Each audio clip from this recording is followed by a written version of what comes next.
इस खेत में लगभग 47 थुए लगे हैं। 50 किलो हो जाएंगे हमारे काले भट्ट।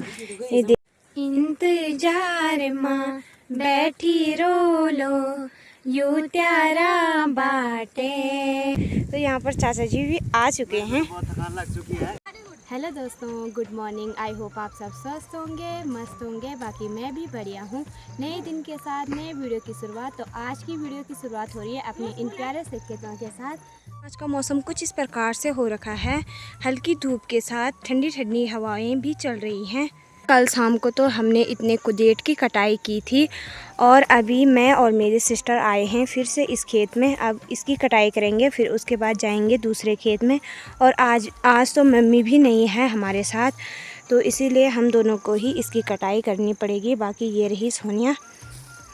अब जाके हमने इस कुदेट से इतने पछड़ों को यहाँ पर इकट्ठा कर दिया है। इसको तो शायद अभी से धूप लग गई है। बाकी यहाँ तक मैंने कुदेट की कटाई कर दी है, मैंने और मेरी सिस्टर ने। जो इतना बचा है उसको सिस्टर कर लेगी, तब तक मैं जल्दी से इसको बांधती हूँ और फिर इस प्रकार से थुए बनाएंगे। इनको गढ़वाली में थुए कहा जाता है। देखो जगह जगह पर थुए लगे हैं लगभग। अब जाके हमने यहाँ पर सारे कुदेट की कटाई कर दी है और गौशाला के लिए घास भी तैयार कर दिया है। इस खेत में इतना ही घास हुआ क्योंकि बाकी हमने सारा कुदेट इस प्रकार से खड़ा कर दिया है। तो जो ये खेत था वो उसकी शुरुआत यहाँ से और ठीक समाप्ति वहाँ तक है। बाकी इस खेत में इस प्रकार से हमने थुए बना दिए हैं। इनको गढ़वाली में थुए ही कहते हैं, हिंदी में तो मुझे पता नहीं। लेकिन जो ये खेत है इस खेत में लगभग 47 थुए लगे हैं और बाकी अच्छा कुदेट भी है इस खेत में। और वो नीचे वाला खेत भी हमारा ही है। बाकी वहाँ पर हमारी गौशाला है और ये हमारे गांव की सारी गौशालाएं कुछ इस प्रकार से। बाकी यहाँ पर दीदी भी आ चुकी है। तो दोस्तों अब जाके हमने उस खेत की कटाई कर दी है। अब हम दूसरे खेत में जा रहे हैं क्योंकि अभी टाइम लगभग 11 बजने वाले हैं। तो अभी 2 घंटा और है, 12 बजे जाते हैं हम घर। और दिन प्रतिदिन मौसम भी बदलता जा रहा है। आज ठंडी ठंडी हवाएं चल रही है जिस कारण से यहाँ पर कुदेट को इस प्रकार से रखा गया है। अब जाके फाइनली हम इस खेत में पहुँच चुके हैं और ये खेत भी हमारा है और ये ऊपर वाला खेत भी हमारा है। बाकी यहाँ पर आसपास आप देख सकते हैं सारे लोगों ने कुदेट की कटाई कर दी है और हमारे सबसे ज़्यादा खेत होने के कारण इस प्रकार से छूटा हुआ है। तो इस खेत की हालत कुछ इस प्रकार से हो रखी है। बहुत सारे पछड़े हो रखे हैं और पछड़ों का काम है मेरे सिस्टर का। तो कैसा लग रहा है आपको? तो बेकार लग रहा है क्योंकि ये सारे पछड़े इसको ही इस कट्टे में रखने हैं और मैं करूँगी कुदेट की कटाई और फिर इस प्रकार से रखूँगी कुदेट के। तो दिन प्रतिदिन मौसम ख़राब होने के कारण यहाँ पर कुदेट को भी सौंपा जा रहा है गौशाला में। तो यहाँ पर चाचा जी भी आ चुके हैं। थकान लग चुकी है। चाचा जी को भी बहुत ज़्यादा। सोऊंगा घर पे। Okay, good night. है ठीक है। तो इस प्रकार से कुदेट को गौशाला में ले जाया जा रहा है। आज तो मौसम भी कुछ इस प्रकार से हवाएं चल रही हैं। टाइम लगभग 12:20 हो चुके हैं और यहाँ पर मैंने और मेरी सिस्टर ने इतनी कुदेट की कटाई कर दी है। तो इस साइड को रही हमारे गांव की गौशालाएं जो इस प्रकार से हैं। ठीक वहाँ तक एक गौशाला वहाँ पे है और बाकी सारी इस साइड को है।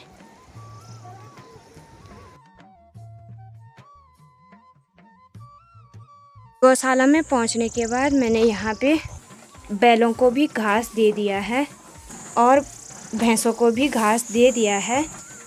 बाकी अब चलती हूँ मैं सीधे घर। बाकी दोस्तों घर में पहुँचने के बाद खाना खाएंगे और आगे का वीडियो मैं आपको सीधा 4 बजे का दिखाऊंगी। तब तक के लिए बाय बाय। हेलो दोस्तों, गुड आफ्टरनून। आई होप आप सब स्वस्थ होंगे, मस्त होंगे। लगभग टाइम 4 बजने वाले हैं और मैं और मेरी सिस्टर यहाँ पर घास के लिए आ चुके हैं। लगभग हमने यहाँ पर 15 पुल घास के काट लिए हैं। माँ ने हम दोनों को कहा कि कुदेट की कटाई करने के लिए तुम दोनों बाद में जा लेना, सबसे पहले तुम दोनों घास लेकर आ जाओ। तो यहाँ पर हमने घास की कटाई भी कर दी है। अब इसको हम गौशाला में ले जाएंगे। तो चलो चलते हैं। घास को गौशाला में रखने के बाद मैं आ गई पानी लेने, लेकिन इस नल पे तो पानी ही नहीं आ रहा है। अब क्या किया जाए। बाकी चलो मैं और मेरी सिस्टर चलते हैं कुदेट की कटाई करने के लिए। बाकी यहाँ पर मम्मी भी अपने काम पे लगी है। आज माँ ने काले भट्टों की कुटाई की और गहत की भी, इतने गहत हो रखे हैं। और बाकी ये काले भट्ट, ये अभी इतने काले भट्ट और ठीक वहाँ तक रहे।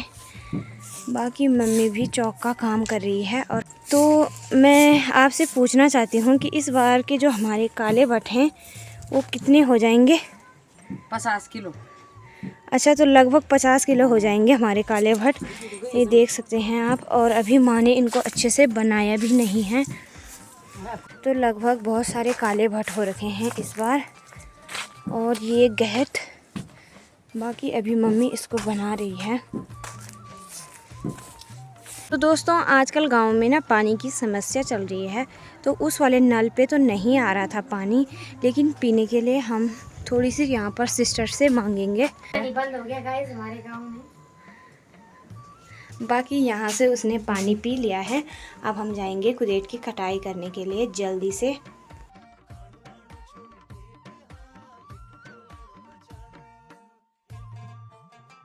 अब जाके हम खेत में पहुंच चुके हैं। यहाँ पर दादी जी भी, ये देखिए, यहाँ पर कुदेट को अच्छे से बांध रही है, क्योंकि मौसम बिल्कुल ख़राब होता जा रहा है।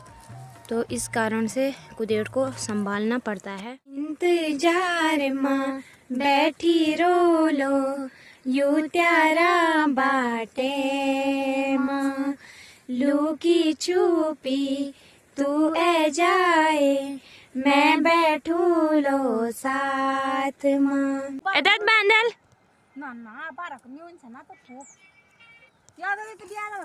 तो अब जाके हम दोनों भी करते हैं जल्दी से कटाई। तो अब करेंगे हम कुदेट की कटाई, तो जल्दी से करते हैं।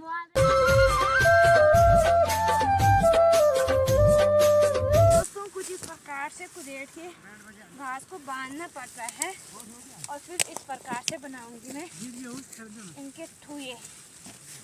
तो जल्दी से बनाऊंगी। तो दोस्तों, लगभग टाइम 6 बजने वाले हैं और हमने अभी तक इतने कुदेट की कटाई कर दी है। अब जल्दी से मैं इसके ठुए लगाती हूँ फटाफट से, आप देखते रहना।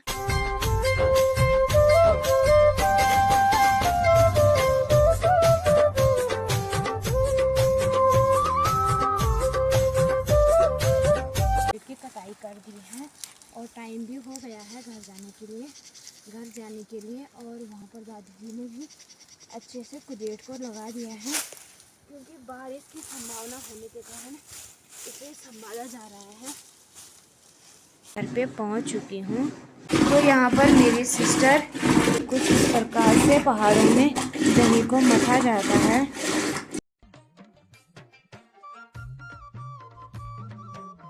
तो घर में आते ही पानी की समस्या का हल भी हो चुका है, पानी फिर से आने लग गया है। मैं रोटियां बनाऊंगी और यहाँ पर सब्जी भी बन के रेडी हो चुकी है।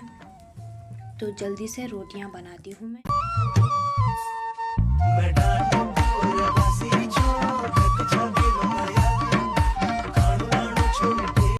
तो रोटी बनते बनते यहाँ पर घी भी बन के रेडी हो चुका है। आजकल का जो मक्खन रहता है वो बहुत ज़्यादा दिखता है, लेकिन घी बहुत कम होता है, क्योंकि आजकल दिन प्रतिदिन ओस पड़ रही है। तो ओस के कारण मक्खन रहता है वो ज़्यादा दिखता है और घी कम होता है। तो इस प्रकार से मैंने यहाँ पर घी भी बना दिया है। तो इसी के साथ मैं आज का वीडियो यहीं पे समाप्त करती हूँ। आई होप आप सबको वीडियो अच्छा लगा हो। अच्छा लगा तो लाइक, कमेंट एंड सब्सक्राइब करना ना भूलें। Thank for watching. मिलते हैं जल्दी ही नेक्स्ट वीडियो में। तब तक के लिए बाय बाय।